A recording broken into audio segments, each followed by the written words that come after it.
오늘 이야기의 주인공은 62살의 평범한 어머니입니다. 그녀의 딸은 3년의 연애 끝에 결혼을 앞두고 있었습니다. 예비사위는 평범한 집안 출신이었지만 겉보기에 예의 바르고 단정했으며 어른을 공경할 줄 아는 청년이었습니다. 딸이 신혼집 계약금, 이른바 머릿돈이 부족하다고 했을 때 이 어머니는 두말 없이 자신의 노후 자금에서 거금 1억 원을 꺼내 결혼 선물로 주기로 했습니다. 하지만 그 누구도 예상치 못했습니다. 부동산 계약서에 도장을 찍기 직전 예비사위가 신발끈을 묶으려 허리를 숙인 그 짧은 순간 어머니가 그의 발을 힐끔 쳐다본 것만으로 모든 것이 뒤집힐 줄은요. 어머니는 그 자리에서 아무 말도 하지 않았고 눈물 한 방울 흘리지 않았습니다. 그저 준비했던 수표를 주머니에 넣고 딸의 손을 잡고 뒤도 돌아보지 않은 채 그곳을 빠져나왔습니다. 그녀는 도대체 무엇을 본 것일까요? 단지 구두 한 켤레였을까요? 아니면 그 뒤에 숨겨진 감출 수 없는 인간의 본성이었을까요? 이 완벽해 보였던 결혼은 언제부터 썩어 들어가고 있었던 걸까요? 그리고 그녀는 어떻게 그 배신과 거짓의 진실을 하나하나 파헤쳤을까요? 새벽 3시에 독백 채널에 오신 것을 환영합니다. 오늘 들려드릴 이야기는 명품 구두가 찢어낸 가난의 가면, 신뢰와 배신, 그리고 구두 한 켤레가 불러온 충격적인 이야기. 지금부터 시작합니다. 제 이름은 김혜자, 62살의 은퇴한 초등학교 교사입니다. 경기도 분당에 살고 있습니다. 남편은 일찍 간암으로 세상을 떠났고 외동딸 지은이는 제가 혼자 키웠습니다. 우리 모녀는 서로 의지하며 살아왔고 저는 딸아이를 바르게 키웠다고 자부합니다. 적어도 정직하고 마음 착한 아이로 말이죠. 지난 몇 년간 제 삶은 평온했습니다. 교원연금과 그동안 모아둔 저축을 합치니 노후 자금으로 3억 원 정도가 있었고 남편이 남겨준 낡았지만 튼튼한 아파트에서 지냈습니다. 베란다에서 화초를 가꾸고 드라마를 보고 저녁이면 탄천을 산책하고 아침 일찍 시장에 다녀오는 것이 제 일상의 전부였습니다. 지은이가 남자친구를 집에 데려오던 그날 전까지는 말이죠. 그날은 일요일이었습니다. 날씨가 제법 쌀쌀해져 베란다 방충망이 덜컹거릴 정도로 바람이 불던 날, 저는 부엌에서 국을 끓이고 있었는데 초인종 소리가 들렸습니다. 엄마, 우리 왔어. 문을 열자 박민우라는 청년이 보였습니다. 생각보다 키가 컸고 물이 빠진 듯한 체크무늬 셔츠에 청바지, 그리고 깨끗한 운동화를 신고 있었습니다. 머리는 단정했고 얼굴에는 수줍은 미소가 걸려 있었죠. 손에는 소박한 복숭아 상자가 들려 있었습니다. 어머니 안녕하세요. 민우라고 합니다. 처음 뵙는 자리라 많이 긴장되네요. 그는 정중하게 허리를 숙이며 인사했습니다. 말투가 아주 깍듯했습니다. 어유, 그렇게 서 있지 말고 얼른 들어와요. 밖이 춥죠? 저는 그들을 안으로 맞이했습니다. 첫인상은 꽤 괜찮았습니다. 식사 자리에서도 그는 말을 참 예쁘게 했습니다. 느끼하지 않으면서도 상대를 배려하는 화법이었죠. 제 반찬을 챙겨주기도 하고 제가 물을 가지러 일어나려 하면 어머니, 앉아 계세요. 제가 하겠습니다. 라며 싹싹하게 움직였습니다. 가정 형편을 이야기할 때는 참으로 진솔해 보였습니다. 고향이 전라남도 해남이고 부모님은 평생 농사만 지으셨다고 했습니다. 혼자 힘으로 공부하고 아르바이트하며 대학을 마쳤고 지금은 공구 유통회사의 영업팀장으로 일한다고 했습니다. 월급은 300만 원 정도라고 하더군요. 300만 원이 많은 돈은 아니지만 월세 아끼고 직접 밥 해 먹으면서 조금씩 모으고 있습니다. 그 말에 저는 내심 고개를 끄덕였습니다. 성실한 청년 같았습니다. 그는 계속해서 말했습니다. 제 조건이 넉넉하지 않은 건 알지만 지은이는 어머님의 귀한 따님 아닙니까? 정말 아끼고 사랑하겠습니다. 저 같은 사람을 만나준 것만으로도 감사합니다. 그 말을 듣는데 저도 모르게 눈시울이 붉어졌습니다. 아비 없이 자란 지은이가 이제야 진심으로 자기를 아껴줄 사람을 만났구나 싶었죠. 지은이가 그를 바라보는 눈빛을 보니 알 수 있었습니다. 여자가 자신이 온전히 신뢰하고 사랑하는 남자를 볼 때 나오는 그 눈빛. 젊은 시절 제가 남편을 보던 눈빛과 같았습니다. 식사가 끝나고 민우 군은 설거지까지 하겠다고 나섰습니다. 저는 극구 말렸죠. 손님인데 무슨 설거지야. 놔두게. 손님이라뇨. 앞으로 자주 올 건데요. 그 살갑게 웃는 모습이 딸아이의 마음뿐만 아니라 제 마음까지 열어버렸습니다. 그날 밤, 저는 딸이 행복해하는 모습을 보며 이 결혼을 축복해주기로 마음먹었습니다. 민우 군이 두 번째로 찾아온 건 정식으로 인사를 드리러 온 날이었습니다. 지은이와 사귄 지 얼마 되지 않았는데 벌써 부모님께 인사를 드리고 날을 잡자고 하더군요. 시골 고향의 예법이라며 깍듯하게 구는 모습이 싫지 않았습니다. 그날 저녁, 그는 처음 왔을 때와 비슷한 수수한 옷차림에 깨끗한 운동화를 신고 나타났습니다. 손에는 과일 상자와 두툼한 봉투 하나가 들려 있었습니다. 어머니, 이건 저희 집안의 작은 성의입니다. 그가 공손히 내민 봉투는 꽤 묵직했습니다. 얼마인가? 500만 원입니다. 저는 놀라서 봉투를 내려놓았습니다. 그가 말을 이었습니다. 이 돈, 제가 지난 몇 년간 안 입고 안 먹으며 모은 돈의 일부입니다. 부자는 아니지만 지은이와 결혼하고 싶은 제 진심을 보여드리고 싶었습니다. 지은이가 저 때문에 고생하지 않게 하겠다는 약속입니다. 그의 얼굴은 수줍어 보였지만 진심이 느껴졌습니다. 요즘 세상에 이렇게 예의 바르고 순수한 청년이 있다니 기특하고 짠했습니다. 하지만 저는 그 돈을 받지 않고 돌려주었습니다. 자네 마음은 충분히 알았네. 돈은 됐어. 지은이랑 잘 살아주는 게 나한테는 더 큰 선물이야. 그때 지은이가 제 팔을 잡으며 조심스럽게 입을 열었습니다. 엄마, 사실은 우리 분당 쪽에 봐둔 아파트가 있어. 둘 다 회사가 가까워서 딱인데 구조도 좋고. 그래? 잘 됐네. 그런데 계약금이 좀 부족해. 집값이 3억이 넘는데 우리가 가진 돈으로는 턱없이 모자라서. 딸은 고개를 푹 숙였고 옆에 있던 민우 군도 깊은 한숨을 쉬며 죄인처럼 말했습니다. 어머니, 다 제 능력이 부족한 탓입니다. 3년. 아니, 5년만 더 주시면 어떻게든 모을 텐데 지은이를 기다리게 하고 싶지 않아서. 미래를 걱정하는 두 젊은이, 특히 간절한 딸의 눈빛을 보니 제 마음이 약해질 수밖에 없었습니다. 얼마나 부족하니? 1억 원 정도요. 민우 군이 기어들어가는 목소리로 대답했습니다. 잠시 침묵이 흘렀고 저는 결심한 듯 말했습니다. 알았다. 그 1억 원 내가 내주마. 두 사람은 깜짝 놀란 표정이었습니다. 엄마, 정말이야? 대신 조건이 있다. 진명이는 네 이름으로 해라. 민우 군은 즉시 고개를 끄덕였습니다. 당연합니다, 어머니. 어차피 평생 같이 살 집인데요.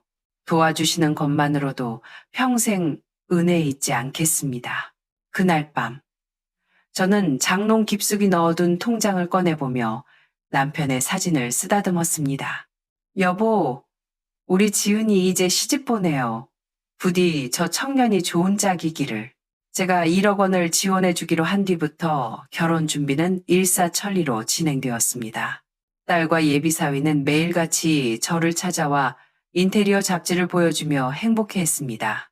엄마, 이 방은 엄마가 오시면 주무실 방으로 꾸밀 거야. 그들의 미래 설계도에는 항상 제가 있었습니다. 하지만 집을 보러 다니는 과정에서 민우 군은 묘하게 돈 이야기를 자주 꺼냈습니다. 어머니, 요즘 집값이 정말 미쳤네요. 월급쟁이들은 숨만 쉬고 살아도 못 따라가겠어요. 그는 땀을 닦으며 한숨을 쉬곤 했습니다. 고향에 계신 부모님 병원비 보내드리느라, 제 월세 내느라, 저축이란 게 참 어렵습니다. 지은이 고생시킬까봐 밤잠을 설칩니다. 그의 말은 늘 합리적이고 성실하게 들렸지만 왠지 모르게 가슴 한구석이 답답해지는 건 어쩔 수 없었습니다. 그는 끊임없이 자신이 가난하지만 성실한 효자임을 강조하고 있었습니다. 그리고 운명의 개학날이 다가왔습니다. 토요일 아침 민우 군은 낡은 국산 중형차를 몰고 우리 모녀를 태우러 왔습니다. 어머니, 오늘 계약할 때 꼼꼼히 봐주세요. 저 이런 큰 돈은 처음이라 손이 떨립니다. 차 안은 웃음꽃이 피었고 분위기는 화기애애했습니다. 부동산 사무소 앞에 도착했을 때였습니다. 민우 군이 차에서 내려 뒷좌석 문을 열어주며 저를 부축하려 했습니다. 어머니, 천천히 내리세요. 그가 허리를 숙여 제 손을 잡으려던 순간 그의 왼쪽 신발끈이 풀려 있는 게 보였습니다. 아, 죄송합니다. 그는 자연스럽게 쭈그리고 앉아 신발끈을 묶기 시작했습니다. 바로 그 순간이었습니다. 평범하게 신발끈을 묶는 그 동작 하나가 제 심장을 덜컥 내려앉게 만들었습니다. 제 시선이 그의 구두에 꽂혔습니다. 평소에는 운동화만 신던 그가 오늘은 정장을 입고 짙은 갈색 구두를 신고 있었습니다. 얼핏 보면 평범해 보였지만 햇살 아래 드러난 그 가죽의 질감은 예사롭지 않았습니다. 매끄럽고 은은한 광택이 흐르는 최상급 송아지 가죽. 30년 넘게 교직에 있으면서 수많은 학부모를 상대해본 제 눈썰미는 속일 수 없었습니다. 부유한 집안의 학부모들이 신고 오던 바로 그 질감이었습니다. 그리고 결정적으로 구두 밑창 옆면에 새겨진 작은 금색 로고가 제 눈에 들어왔습니다. 머릿속에서 쾅 하고 무언가가 터지는 것 같았습니다. 그 로고는 얼마 전 지은이와 백화점 명품관을 지나다 쇼윈도에서 봤던 이탈리아 최고급 수제화 브랜드의 것이었습니다. 한 켤레에 수백만 원을 호가하는. 고개를 들어 눈앞에 청년을 내려다보았습니다. 그의 셔츠 소매 끝은 낡아서 보풀이 일어 있었고 손목에는 싸구려 전자시계가 채워져 있었습니다. 입으로는 돈이 없어 힘들다. 부모님 병원비 대느라 허리가 셌다고 말하던 그 사람이 발에는 제 한 달 연금보다 비싼 구두를 신고 있었습니다. 이 사람 연기하고 있는 건가? 등줄기에 식은땀이 흘렀습니다. 하지만 저는 아무 내색도 하지 않았습니다. 섣불리 행동했다간 오히려 딸아이의 반발만 살 뿐이라는 것을 저는 너무나 잘 알고 있었습니다. 부동산 사무소에 들어서자 중개인과 법무사가 서류 뭉치를 펴놓고 기다리고 있었습니다. 모두가 제 가방에서 나올 1억 원짜리 수표만을 기다리고 있는 상황. 저는 침착하게 휴대폰을 꺼내 문자 메시지를 확인하는 척 하다가 어디론가 전화를 걸어 일부러 큰 목소리로 말했습니다. 여보세요? 아니, 광수야. 그게 무슨 소리니? 내 계좌가 동결됐다고? 펀드에 문제가 생겨서? 아이고, 이를 어째. 통화를 끊고 난처한 표정으로 그들을 바라봤습니다. 미안하네. 은행 다니는 조카한테 전화가 왔는데 내가 가입한 펀드 상품에 문제가 생겨서 지금 당장 돈을 뺄 수가 없다네. 조사 때문에 계좌가 묶였다나 봐. 네? 동결이요? 민우 군의 목소리가 갈라졌습니다. 항상 유지하던 그 침착한 가면이 처음으로 일그러졌습니다. 그럼 얼마나 걸린답니까? 최소 일주일은 걸린다는데 오늘 계약은 힘들 것 같네. 그의 눈동자에서 스쳐 지나가는 노골적인 실망감. 저는 그것을 놓치지 않았습니다. 그는 곧바로 다시 걱정스러운 표정으로 가면을 바꿨었지만 이미 제 의심은 확신으로 변하고 있었습니다.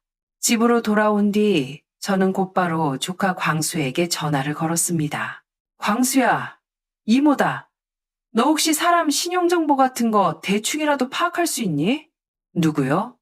예비사위요? 그래, 느낌이 이상해. 겉으로는 세상 없이 검소한 척 하는데 명품 구두를 신고 있더라. 빚으로 거치장하고 다니는 사람인지 좀 알아봐다오. 광수는 요즘 젊은 애들 중에 고소득 전문직인 척하며 빚내서 명품 두르고 다니는 카푸어나 허세남이 많다고 했습니다. 그는 SNS를 털어보는 게 가장 빠르다고 조언했습니다. 저는 즉시 대학 갓 졸업한 조카 수진이에게 부탁했습니다.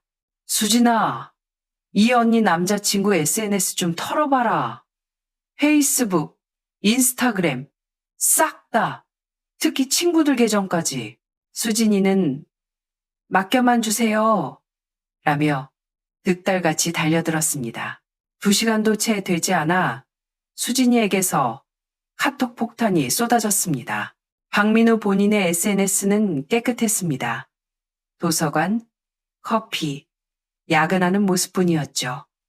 완벽한 성실남의 코스프레였습니다. 하지만 문제는 태그된 사진들이었습니다. 철수라는 친구의 인스타그램에 등장한 박민우는 전혀 다른 사람이었습니다. 강남의 고급 클럽에서 샴페인을 터뜨리고 가평 풀빌라에서 수영장 파티를 즐기는 사진들. 사진 속의 그는 제가 한 번도 본 적 없는 명품 옷을 입고 세상 거만하게 웃고 있었습니다. 그리고 결정적인 한 방은 어느 룸살롱 같은 곳에서 찍힌 사진 밑에 달린 댓글이었습니다. 역시 우리 민우 형님 클라스. 어제 BJ 나나한테 별풍선 이만 개 쏘는 거 봤냐? 완전 큰손 납셨네. 별풍선. BJ 나나. 인터넷 방송에 대해 잘 모르는 저도 그게 여자가 방송하는 화면에 돈을 뿌리는 행위라는 건 알고 있었습니다. 수진이가 찾아낸 BJ 나나의 방송 기록을 보니 박민우의 아이디는 그 방의 회장님급 열혈 팬이었습니다. 한 번에 200만 원어치 별풍선을 쏘는 온몸에 힘이 빠졌습니다. 제 예비사위는 낮에는 세상 착한 효자 코스프레를 하고 밤에는 유흥업소와 인터넷 역캠에 빠져 돈을 펑펑 쓰는 이중 인격자였던 것입니다. 만약 그 구두를 보지 못했더라면 끔찍한 생각에 몸서리가 젖었습니다. 다음날 아침 저는 딸 지은이를 식탁에 앉혔습니다. 엄마, 왜 그래? 분위기 무섭게. 저는 아무 말 없이 노트북을 열어 수진이가 보내준 사진들을 보여주었습니다. 클럽에서 양주를 마시는 박민우, 여자 BJ와 껴안고 있는 박민우, 별풍선을 쐈다는 댓글 캡처까지. 지은이의 얼굴이 하얗게 질렸습니다. 이거 어디서 났어? 네, 사촌 동생 수진이가 찾았다. 친구놈들 SNS는 못 숨기더구나. 아니야, 이거 예전 사진일 수도 있고 그냥 사회생활 하느라 어쩔 수 없이. 딸은 현실을 부정하려 했습니다. 손을 떨며 그를 변호하려는 딸의 모습이 더 가슴 아팠습니다. 저는 단호하게 말했습니다. 지은아, 엄마는 너한테 헤어지라고 강요 안 해. 하지만 확인은 해보자. 저는 서랍에서 오래된 보석함을 꺼냈습니다. 그 안에는 예전에 호신용으로 사뒀던 브로치 모양의 초소형 카메라와 녹음기가 들어있었습니다. 이 브로치, 네 옷에 달아라. 그리고 이 녹음기는 민우차나 가방에 몰래 넣어둬. 딱 일주일만 지켜보자. 만약 일주일 동안 그가 정말 성실하게 일하고 건전하게 생활한다면 엄마가 무릎 꿇고 사과하마. 그리고 집값 1억 원 바로 줄게. 엄마. 하지만 만약 엄마 생각이 맞다면 지은아, 너도 인정해야 해. 그 증거들이 널 지켜줄 유일한 무기가 될 거야. 지은이는 한참을 망설이다가 떨리는 손으로 물건들을 챙겨 방으로 들어갔습니다. 일주일 후 금요일 저녁이었습니다. 박민우는 평소처럼 지은이 이마에 키스하며 오늘은 중요한 거래처 접대가 있어서 늦을 거야 라고 말하고 나갔습니다. 지은이는 그가 나가자마자 브로치를 코트 깃에 달고 자신의 차를 몰고 그를 뒤쫓았습니다. 박민우의 차는 그가 말했던 비즈니스 식당이 아니라 강남 논현동의 유흥가 뒷골목으로 들어갔습니다. 화려한 네온 사인이 번쩍이는 고급 유흥업소 앞, 거기엔 친구 철수가 담배를 물고 기다리고 있었습니다. 둘은 익숙하게 어깨동무를 하고 안으로 사라졌습니다. 지은이는 차 안에서 한참을 울다가 결국 결심한 듯 차문을 열었습니다. 손님인 척 위장에 들어간 그녀는 룸들이 늘어선 복도 끝 VIP 룸에서 익숙하고도 역겨운 목소리를 들었습니다. 문틈으로 본 광경은 지옥 그 자체였습니다. 박민우는 비싼 양주를 손에 들고 있었고 그의 품에는 인터넷 방송에서 봤던 그 BJ 나나가 안겨 있었습니다. 역시 우리 민우 형님. 늙은 장모 구워 삶아서 한 방에 1억 땡기는 기술 진짜 예술이라니까. 철수가 킬킬대며 소리쳤습니다. BJ 나나가 콧소리를 내며 물었습니다. 오빠, 그 여자친구는 어떡해? 걔 불쌍해서 어쩌나. 박민호가 비릿한 웃음을 흘리며 내뱉은 말은 딸의 심장에 비수를 꽂았습니다. 야, 걱정 마. 걔 진짜 재미없는 애야. 침대에서는 무슨 나무 토막 같다니까? 완전 불감증이야, 불감증. 방 안의 남자들이 왁자지껄 웃음을 터뜨렸습니다. 내가 걔랑 왜 결혼하냐? 순전히 그 늙은 장모 돈 때문이지. 진명이만 내 걸로 돌려놓고 나면 끝이야. 그때 되면 내 돈이랑 내 몸은 다 우리 나나 거지. 지은이는 입을 틀어막고 주저앉았습니다. 자신이 사랑했던 남자가 자신의 가장 내밀한 부분까지 술자리 안주로 씹어대고 있었습니다. 그 순간 남은 미련과 사랑은 재가 되어 사라졌고 차가운 증오만이 남았습니다.